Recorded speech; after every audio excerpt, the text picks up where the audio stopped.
పోయి అంతకుముందు మనం 2-3 కేసులు మన స్టేజ్ మీదే చూసాం. ఆవిడ లేచిపోయిందని తెలిసి ఫలానా వ్యక్తితో ఉంటుందని తెలిసినా కూడా పిల్లలు ఉన్నారండి, పిల్లల కోసం కావాలి నా భార్య అని. ఈ రోజున వీళ్ళ ముగ్గురు ఉంటారా ఏమవుతారా అని మనకు తెలియదు.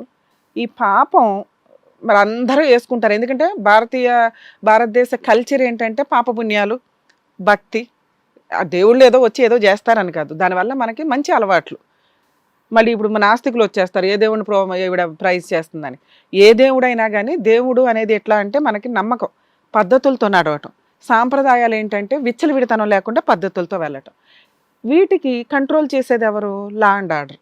చట్టాలు చేస్తే తప్పు చేసిన వ్యక్తికి పనిష్మెంట్ పడుతుంది అని ఒక భయం ఉండేది, అది ఇప్పుడు పోయింది.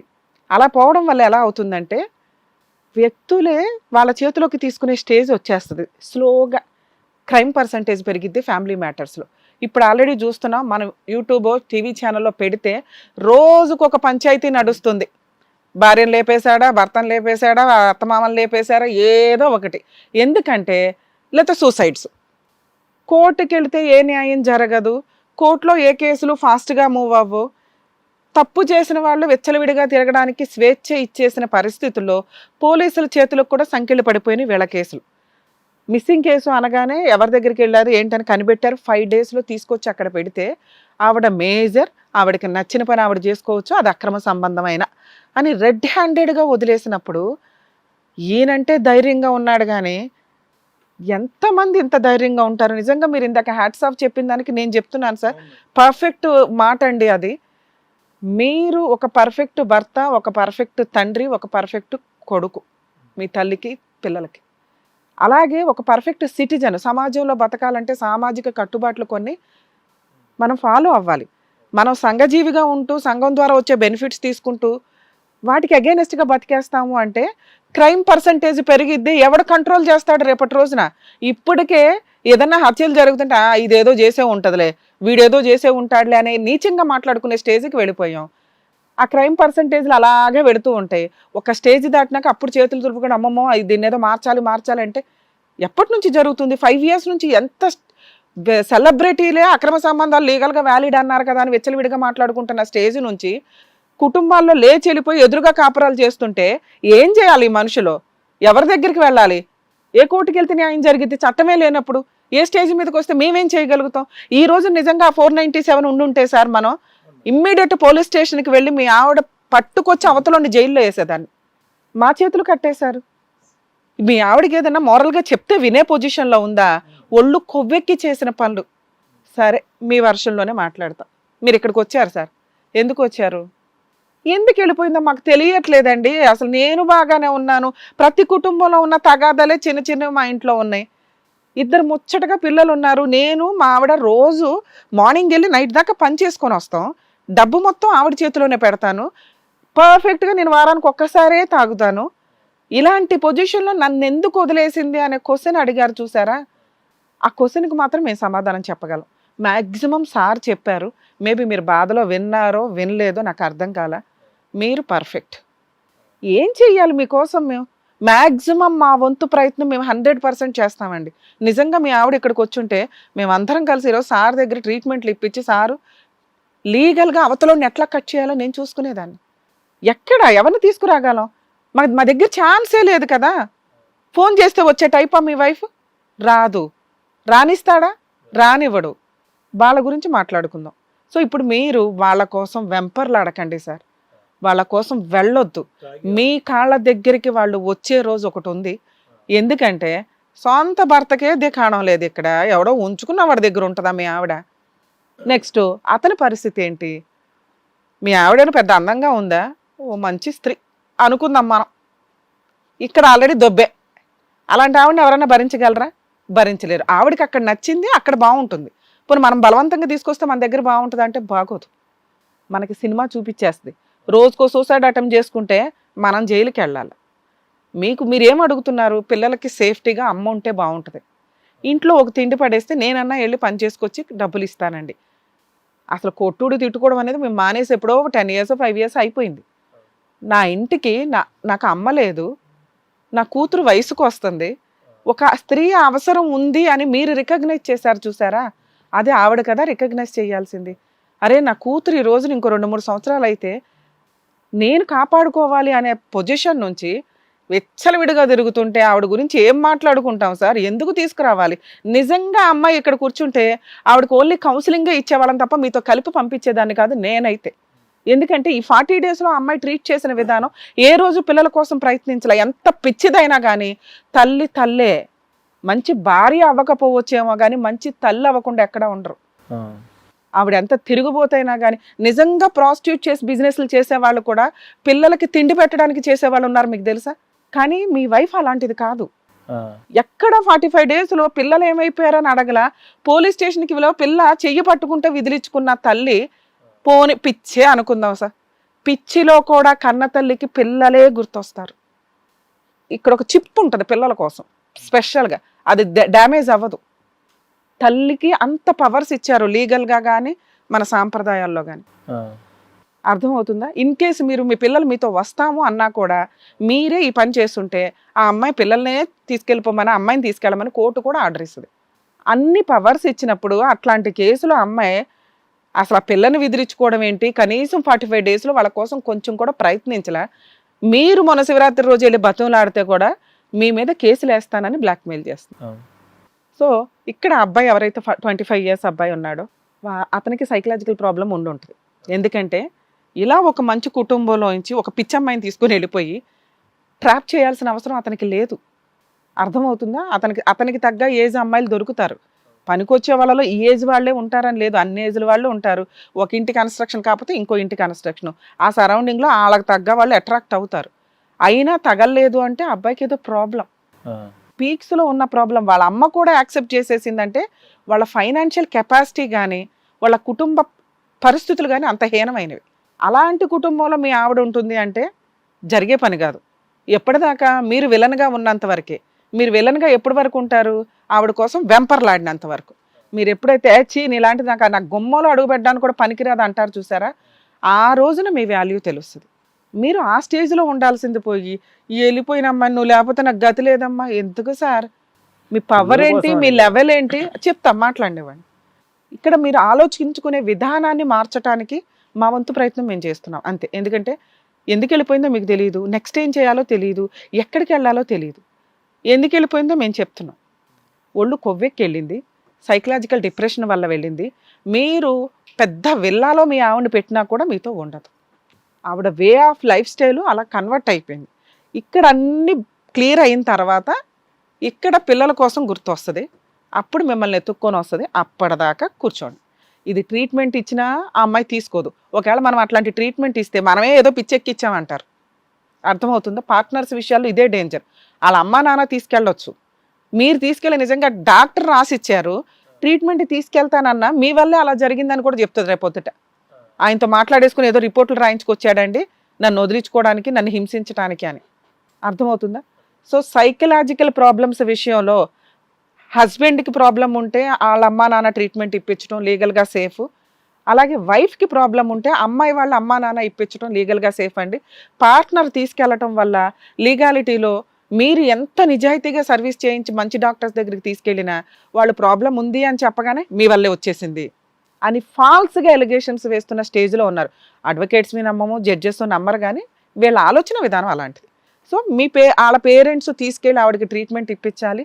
లేదా కొన్ని సందర్భాల్లో కష్టాలు ఎక్కువైపోయి అవే స్ట్రైట్ అయిపోతాయి. తిక్క కుదురుతో అంటాను చూసారా, ఆ తిక్క కుదిరినప్పుడు పిల్లల కోసం వస్తుంది. మీ దగ్గరకు వచ్చేంత సాహసం ఆవిడ చేయకపోవచ్చు. ఒకవేళ చేసిన వాళ్ళ వరకే మీరు ఎంటర్టైన్ చేయండి తప్ప మీ దాకా కాదు. అవసరమే లేదు మీకు. ఈ రోజున స్త్రీ లేకపోయేసరికి అవసరం, నా కుటుంబం, నా ఇల్లు రోడ్డు మీద పడింది. 1 month అయ్యింది, 2 months మ్యాక్సిమం 1.5 month. ఈ షార్ట్ టైం మీకు అలాగే ఉంటుంది. ఒక్క 6 months టైం ఇవ్వండి, ప్రాబ్లమ్స్ అన్నీ ఆటోమేటిక్గా క్లియర్ అవుతాయి. మీరే వంట చేసుకుంటున్నారు, మీరు పని చేస్తున్నారు, పిల్లలకు పంపించండి. పిల్ల పెద్దదైనప్పుడు ఆల్రెడీ మీ అత్త వాళ్ళు వచ్చి చూసుకుంటారు, లేకపోతే మీ సిస్టర్ ఉంది చూసుకోవడానికి. ఈ రోజున ఆ పిల్ల ఇండివిజువల్గా పెరిగితే సూపర్గా పెరిగిద్ది, కంగారే పడవద్దు. ఎక్కడైనా కానీ క్యారెక్టర్ ఇంపార్టెంట్ అని నా ఉద్దేశం.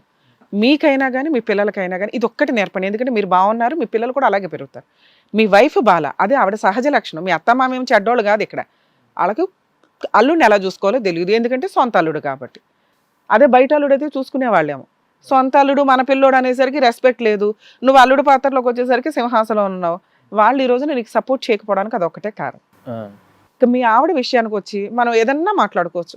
ఆ అబ్బాయి ఏదో ట్రాప్ చేశాడనో, లేకపోతే ఆ అబ్బాయి మందు పెట్టేశాడో అందుకే వెనక్కి వెళ్ళిపోయిందనో, లేదా ఈ అమ్మాయి అతన్ని వదిలించుకోలేక ఎక్కడో ఒక చిన్న మిస్టేక్ చేస్తారు, బ్లాక్మెయిలింగ్లోకి దిగిపోతూ ఉంటాయి. ఆ ప్రెజర్ పెరిగి పెరిగి పెరిగి మెంటల్గా డ్రామాలు ఆడుతూ, ఎందుకంటే అంత డ్రామా ఎంత ఆడినా కానీ డాక్టర్స్ కనిపెట్టేస్తారు. ఆల్రెడీ మీరు ట్రీట్మెంట్ ఇప్పించిన డాక్టర్ క్లియర్గా రాశారు ఇవిడికి ఆల్రెడీ చిప్పు దొబ్బిందని. అక్కడ డ్రామాలు ఆడడానికి కుదరదు. సో ఆవిడకి నిజంగానే ప్రాబ్లం అయితే స్టార్ట్ అయిపోయింది. ఆవిడకి ఎక్కడ నచ్చుతుంది? ఆ వ్యక్తి దగ్గర నచ్చుతుంది. ఆ వ్యక్తి దగ్గర వంట చేస్తుంది, హ్యాపీగా ఉంటుంది, పడుకుంటుంది, షికార్కి వెళ్తున్నారు, సినిమాలకు వెళ్తున్నారు, ఏమన్నా జరగని. ఆవిడ అక్కడ బాగుంది. ఒక స్త్రీకి జీవితాన్ని ఇచ్చాను అనుకో, ఆవిడ పాపం ఆవిడే ఫేస్ చేస్తుంది. ఈ మధ్య ఎక్కడో జరగట్లేదు సార్, మేము చూస్తుంటే ఎదురుగా మనం తిప్పి కొడితే 1 year తర్వాత మాట్లాడుకుందాం ఇది. కానీ ఆ 1 yearకి మీరు ధైర్యంగా ఉండాలి కదా, మీరు మీ పిల్లల కోసం బతకాలి కదా. మీ ఆవిడ బతికుండగానే చచ్చిపోయినట్టు లెక్క ఓ రకంగా. ఇది ఎవరన్నా ఫీల్ అయితే కొంచెం క్షమించండి నన్ను, ఎందుకంటే అంత హీనమైన క్యారెక్టర్ అని నా ఉద్దేశం. భార్యాభర్తల మధ్య తగాదాలు ఉండొచ్చు, కానీ పిల్లల దగ్గరకు వచ్చేసరికి కొంచెం పిల్లల్ని కడుపులో పెట్టుకొని చూసుకోవాలి. ఏం తప్పు చేశారు మీరు? మీకు ఇంత పెద్ద పనిష్మెంటు ఇచ్చే అర్హత ఆవిడకి లేదు అని నా ఉద్దేశం. ఓకేనా? ఇప్పుడు 3వ పార్ట్, మీరు ఏం చేయాలి, ఏం చేస్తే బెటర్. సార్ ఆవిడని కదుపుకోవద్దు. పనికి మాలిన పిచ్చి కేసులు ఫైట్ చేసింది అనుకోండి, అవతలోడి పరిస్థితి ఎట్లా ఉందో తెలీదు. మీ మీద ఏదో 498 ఏనో డొమెస్టిక్ వైలెన్స్, ఈ 2 వేయగలదు. మీ ఆవిడ 498 వేసినా నిలబడదు, డొమెస్టిక్ వైలెన్స్ వేసినా నిలబడదు. ఇవి నిలబడకుండా ఉండాలంటే మీరు ముందు ప్రయత్నం ఒకటి చేయాలి. ఏంటి? మీరు మిస్సింగ్ కంప్లైంట్ ఇచ్చారు, చాలా రాంగ్. మీకు తెలియదు కాబట్టి మిస్సింగ్ కంప్లైంట్ ఇచ్చారు. వెంటనే మీరు చేయాల్సిన పని, ఇదిగోండి పలానా చందుతో లేచిపోయి వెళ్ళిపోయింది, పోలీస్ స్టేషన్లో తీసుకొచ్చి పెడితే ఆవిడ ఇలా బిహేవ్ చేసింది, తీరా చూస్తే నేను రాను, ఏం చేసుకుంటారో చేసుకోండి అంది. ఈ ఎవిడెన్స్ల కోసం మనం ఒక కంప్లైంట్ ఇచ్చి ఉండాల్సింది ఆ రోజే. అర్థమవుతుందా? పోలీసులు ఏదో రాయించుకున్నారు అన్నారు కదా. సో ఇప్పుడు మీరు చేయాల్సిన పని, మీకు అవసరం ఉన్నా లేకపోయినా ఒక డైవర్స్ కేసు ఫైల్ చేయండి. ఇప్పుడు నేను చెప్పిన గ్రౌండ్స్ తోటి పోలీస్ స్టేషన్కి తీసుకొచ్చాం, ఇలా బిహేవ్ చేసింది, శివరాత్రి రోజు నేను అడిగాను, రాను అంది, మేము ఏ ఫోనులు చేస్తున్నా స్విచ్ ఆఫ్ చేసి ఎదురు ఫాల్స్ కేసులు వేస్తానని బ్లాక్మెయిల్ చేస్తుంది. ఇది ఒక్కటి వేసేసి మర్చిపోయింది, మీ పని మీరు చూసుకోండి. ఎందుకంటే రేపొద్దుట ఈ రోజున మీరు ఎంత అయితే కాళ్ళు పట్టుకుని బతులాడారో, అలా ఒక డైవర్స్ కేసు ఉంటే మీరు ఆ అమ్మాయికి డోర్లు క్లోజ్ చేసినట్టు అవుతుంది. ఆవిడ మళ్ళీ నిన్ను బతులాడి మీ కాళ్ళు పట్టుకొని నన్ను క్షమించండి అంటే మీరు ఏదైనా జీవితాన్ని ముష్టేస్తే వెయ్యాలి తప్ప ఫోర్స్ఫుల్గా మీ ఇంట్లోకి వచ్చే అర్హత ఆవిడకు ఉండదు. పిల్లల్ని చూసుకుంటుందా? కోర్టు ద్వారా విజిటేషన్ రైట్స్ మాత్రమే. మీరు పిల్లలకి ఏమీ నేర్పించే అవసరం లేదండి. వాళ్ళ హక్కు తల్లితో బతకటం అది తీసేసింది, లాగేసింది. ఈ రోజున ఆవిడ పక్కన లేకపోతే ఆ పిల్లలు పడే కష్టాలే వాళ్ళకి పెద్ద లెసన్. ఇంత వేస్ట్ తల్లా అని మీ వాల్యూ ఇంకా పెరిగినట్టు లెక్క. ఇక 2వ మ్యారేజ్ చేసుకుంటారా చేసుకోరా అంటే నేనైతే 3 years వరకు చేసుకోవద్దనే చెప్తాను సార్. ఎందుకంటే వాళ్ళు ఇంకొంచెం పెద్దలు అవ్వాలి. ఇప్పుడు అర్జెంటుగా ఇంకొక ఆవిడ వచ్చేసి ఆవిడేదో అపరూపంగా, ఏ స్త్రీ స్టెప్ మదర్ పిల్లల్ని బాగా చూసుకున్న వాళ్ళు నేను చూడాల, చాలా రేర్ ఆఫ్ రేర్. ఎక్కడో 1 అర ఉంటే ఉండొచ్చు మంచివాళ్ళు. 90% మనం ఎప్పుడు కన్సిడర్ చేసుకుంటూ వెళ్తాం. కాబట్టి ఆల్రెడీ దేవుడు మిస్టేక్ వల్ల, వాళ్ళ అమ్మ మిస్టేక్ వల్ల వాళ్ళు ఎవరూ లేకుండా బతుకుతున్నారు. ఉన్నదే మీరు ఒక్కళ్ళు వాళ్ళకి. ఇప్పుడు ఇంకొకరిని తీసుకొని రావడం వల్ల మీరు ఏదైతే అవసరం, వంట, నీడ్ అంటున్నారో వాటికి ఇంకొక స్త్రీ అవసరం లేదని నా ఉద్దేశం ప్రస్తుతానికి. తర్వాత చేసుకోండి, ఎప్పుడు లీగల్గా డైవర్స్ వచ్చిన రోజు. ఖచ్చితంగా మీ కేసు చాలా ఫాస్ట్గా అవుతుంది. కోర్ట్స్ కూడా, జడ్జెస్ కూడా ఇట్లాంటి కేసుల్లో కొంత పాజిటివ్గానే రెస్పాండ్ అవుతున్నారండి. ఎందుకంటే వాళ్ళకి తెలుస్తుంది, వాళ్ళు మనుషులే కదా. కాకపోతే చట్టం ఉంటే మేమేమైనా చేయగలుగుతాం. చట్టమే తీసేయడం వల్ల ఈ రోజున మీరు ఇక్కడ కూర్చున్నారు. అదే చట్టం ఉంటే మీరు అడిగిన రిలీఫ్ ఏదైతే ఉందో, మా ఆవిడ చెంపలు పగలగొట్టి వాడిని జైల్లో పెట్టి మా ఆవిడని ఇప్పించండి అని, అది ఖచ్చితంగా 497 ఉండుంటే చేసేవాళ్ళు. ఇప్పుడు ఫోర్స్ఫుల్గా మనం పోలీసులే పిలవలేకపోయారు. అర్థమవుతుందా? సో మీరు కొంచెం ధైర్యంగా ఉండండి అని నా రిక్వెస్ట్. లీగల్గా డైవర్స్ పిటిషన్ ఫైల్ చేయండి, మీ పని మీరు చేసుకుంటూ ఉండండి. ఎందుకు వెళ్ళిపోయింది అనేది అవసరంలా. ఎందుకంటే మా ఇద్దరి కంటే బాగా ఆలోచించి చెప్పేవాళ్ళు ఎవరో ఉండరు, తెలియకపోవచ్చు వాళ్ళకి. మేము కనీసం ఇమాజిన్ చేయగలుగుతాం, ఇక్కడ ఇది జరిగితేనే ఈ సీన్ జరుగుంటుంది అనేది. సో ఇప్పుడు మేమిద్దరం చెప్పిన దాని ప్రకారం మీకు ఒక ఐడియా వచ్చి ఉంటుంది ఎందుకు వెళ్ళిపోయిందో. తెచ్చుకోవాలా వద్దా? వద్దు అనే పాయింట్ మీదే మేము ముగ్గురం ఓటేసాం. మీరు అంత పర్ఫెక్ట్ వ్యక్తి, ఆవిడకి అంత ఎంటర్టైన్ చేయాల్సిన అవసరంలా. చెయ్యాలి అనిపిస్తే ఇక ఆవిడ జీవితం ముష్టేద్దాం అనుకున్న రోజు రియలైజ్ అవుతుంది, చూసారా, పూర్తిగా రియలైజ్ అయ్యి ఇక మీరు పోని ఓ మూల పడి ఉంటుంది అనుకుంటారు చూసారా. అలా అనుకున్న రోజు ఒక ఛాన్స్ ఇస్తే ఇవ్వండి. నేనైతే దాన్ని అడగట్లేదు కూడా మిమ్మల్ని. పిల్లల కోసం ఇస్తే అది ఇవ్వండి, అది జరిగితేనే, జరగనప్పుడు మనం అది ఆలోచించాల్సిన అవసరమే లేదు. అర్థమవుతుందా? 497 సెక్షన్ని సపోర్ట్ చేస్తున్న వ్యక్తులందరూ ఒకసారి సిగ్గుపడాలేమో అని నేను అనుకుంటున్నానండి. ఎందుకంటే మీకు అది వ్యక్తిగత స్వేచ్ఛ అయి ఉండొచ్చు, అవతల వ్యక్తుల యొక్క వ్యక్తిగత స్వేచ్ఛ కూడా డ్యామేజ్ అయిపోతుంది. దయచేసి దీని మీద వాయిస్ రేస్ చేసి ఈ సెక్షన్ని మళ్ళీ ఇంప్లిమెంట్ చేస్తే బాగుంటుంది అనేది ఈ స్టేజ్ నుంచి నేను అందరినీ కోరుకుంటున్నాను. నిజంగా ఈ వీడియో చూసే వాళ్ళు ఎవరైనా కానీ 497 సెక్షన్ సపోర్ట్ చేయమని నా request. Thank you madam. Yeah sir. సైకలాజికల్గా ఇక్కడ డిసిఎస్ అని ఒకటి ఉంటుంది. అంటే పెద్ద పదాలు మీకు అనవసరంగా అని చెప్తాను. కొంతమంది మెంటల్గా ప్రాబ్లం ఉండేటటువంటి వ్యక్తుల కంట నువ్వు కావాలి అని వెంటపడినంతకాలం వాళ్ళు దూరంగా పారిపోతారంట. నువ్వు వద్దు, నీ చావు నువ్వు సావు అని చెప్పి నువ్వు మీ పిల్లల పాటు ఉన్నారనుకోండి, ఇటువైపు అట్రాక్షన్ మొదలుతుంది అనమాట. మీరు కావాలి అన్నంతసేపు రారు, మీరు వద్దు అని చెప్పి మీరు అందరూ మా జీవితాలు మేము చూసుకుంటాం, నాకు చక్కటి 2 పిల్లలు ఉన్నారు, వాళ్ళు నా ప్రపంచాన్ని చూసుకుంటాను అన్నట్టుగా మీరు మాట్లాడండి, ఆ విధంగా ఉండండి. ఇది ఆపేసేయండి, డ్రింక్ అనేది ఇమీడియట్గా ఆపేసేయండి. సూసైడ్ అనే పదం మీ నోట్లోంచి రానివ్వకుండా చూసుకోండి. అంతకంటే పెద్ద బూతు మాట ఇంకోటి లేదు. నేనైతే బూతు మాట అంటాను అది ఈ పరిస్థితుల్లో. ఆ విధంగా ఉండండి. ఇందాక మేడం చెప్పినట్టుగా రెక్కలు కట్టుకుని వస్తుంది సంవత్సరంలో. మా టార్గెట్ అది. ఎందుకంటే మీరు విలన్ గా ఉన్నంత వరకు మీరు ఎప్పుడు ఎంపర్లాడతారో మీరు రివర్స్ అయ్యి మీ పని మీరు చేసుకుంటూ ఉండండి, మీ వాల్యూ తెలుస్తుంది. అదే మనం ఇంతసేపు మాట్లాడుతున్నాం. సరేనా? All the best. జాగ్రత్త. డాక్టర్ గారు, అడ్వకేట్ మేడం చక్కగా చెప్పారు. చెప్పినట్టుగా మీరు అలాగే వినండి. డ్రింక్ మానేయండి, సూసైడ్ అనే మాట వదిలేసి పిల్లల్ని చక్కగా చూసుకోండి. సో పిల్లలు మీరు కూడా చక్కగా చదువుకోండి. ఇంకా ఎగ్జామ్స్ టైం కాబట్టి ఇదంతా పట్టించుకోవద్దు. నాన్నెళ్ళి మీకు కావాల్సిందల్లా ఇస్తాడు. త్వరలో మీ అమ్మ మీ దగ్గరకు వచ్చేస్తుంది. ఓకేనా? ఇవేం మీరు ఆలోచించొద్దు. ఇక్కడ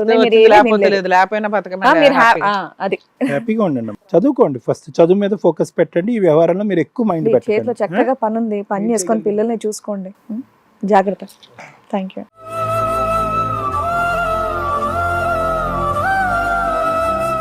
నార్మల్గా ఇలాంటి కేసులు ఒకప్పుడు లేడీస్ ఎక్కువగా వచ్చి జెంట్స్ మీద కంప్లైంట్ ఇచ్చేవాళ్ళు. ఇప్పుడు ఏంటో రివర్స్లో మొత్తం హస్బెండ్స్ వస్తున్నారు, మా భార్య ఇలా చేస్తుంది, ఇలా జరుగుతుంది అని చెప్పేసి. ఏంటో బాబా. కానీ వచ్చిన రాజు గారికి మాత్రం చక్కగా చెప్పినందుకు నిజంగా డాక్టర్ గారు, advocate madam, thank you so much. మరో కథతో మళ్ళీ కలుద్దాం. ఈ కార్యక్రమాన్ని ఇంతగా అభిమానిస్తున్న ప్రతి ఒక్కరికి కూడా శిరస్సు ఉంచి నమస్కరిస్తున్నాము. ఈ సందర్భంగా మీ అందరితో నేను ఒక విషయాన్ని పంచుకోవాలి అనుకుంటున్నాను. మేము చేసేటటువంటి ఇది కథ కాదు జీవితం కార్యక్రమం ద్వారా ఎంతో మందికి ప్రత్యక్షంగాను పరోక్షంగాను సహాయం అందుతుందని భావిస్తున్నాం. ఎక్కడ ఉండి ఇక్కడికి రాలేని ఎంతో మందికి అడ్వకేట్ రమ్య మేడం గారు, సైకియాట్రిస్ట్ డాక్టర్ కళ్యాణ్ చక్రవర్తి గారు ఇచ్చేటటువంటి సూచనల ద్వారా వాళ్ళ జీవితాల్లో ఎలాంటి మార్పులు తెచ్చుకుంటే ఆనందంగా ఉంటారో అలాంటి మార్పులు తెచ్చుకుంటున్నారు. మా ఆశయం ఒకటే, అందరూ బాగుండాలి, అందులో మేము ఉండాలి. ఇది కథ కాదు జీవితం ప్రోగ్రామ్ అందరికంటే ఒక రోజు ముందుగా మీరు చూడాలి అనుకుంటే వెంటనే డౌన్లోడ్ చేయండి హిట్ టీవీ యాప్. ఇందులో మీరు నచ్చే మెచ్చే కంటెంట్ సిద్ధంగా ఉంది. మరి ఇంకెందుకు ఆలస్యం, వెంటనే డౌన్లోడ్ చేసుకోండి హిట్ టీవీ యాప్.